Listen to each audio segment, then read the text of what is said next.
exemple dans la ville de Colombes, dans les Hauts-de-Seine, qui a fait appel à un cabinet d'audit pour labelliser les conditions d'accueil du public dans ses propres locaux.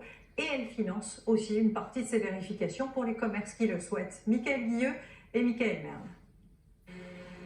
C'est une inspection d'un nouveau genre.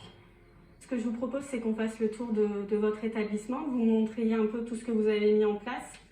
Ce directeur a fait appel à une société d'audit pour certifier la conformité des mesures sanitaires dans son auto-école.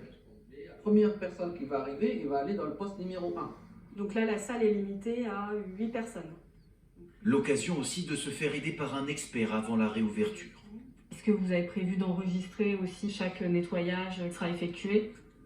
Ça, par contre, j'y ai pas encore pensé. Entre autres, c'était ça, c'est de voir est-ce qu'il me manque pas quelque chose d'important que j'avais pas pensé, comme ce qu'elle vient de m'indiquer à l'instant. Hein. Ça aide à être plus serein, justement, que j'ai bien mis tout ce qu'il faut pour protéger les collaborateurs, les salariés, les clients qui nous fréquentent.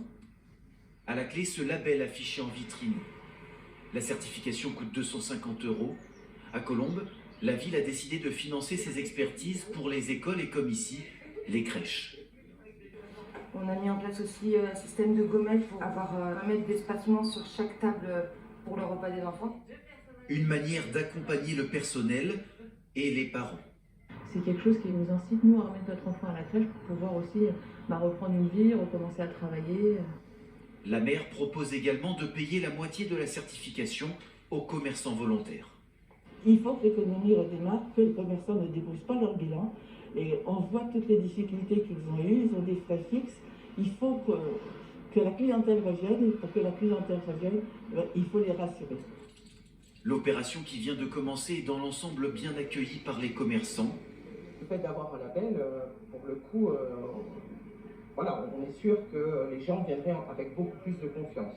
Même si certains émettent des réserves. Après 2 mois de fermeture, donc de perte sèche, on va mettre 50% des frais. Il y en a beaucoup, ça va être compliqué. Le moindre centime est important au jour d'aujourd'hui. Surtout nous, indépendants, on n'a pas de salaire là actuellement. Pour l'instant, sur toute la France, une trentaine de communes a pour projet de travailler avec ce label. 150 établissements doivent bientôt l'obtenir.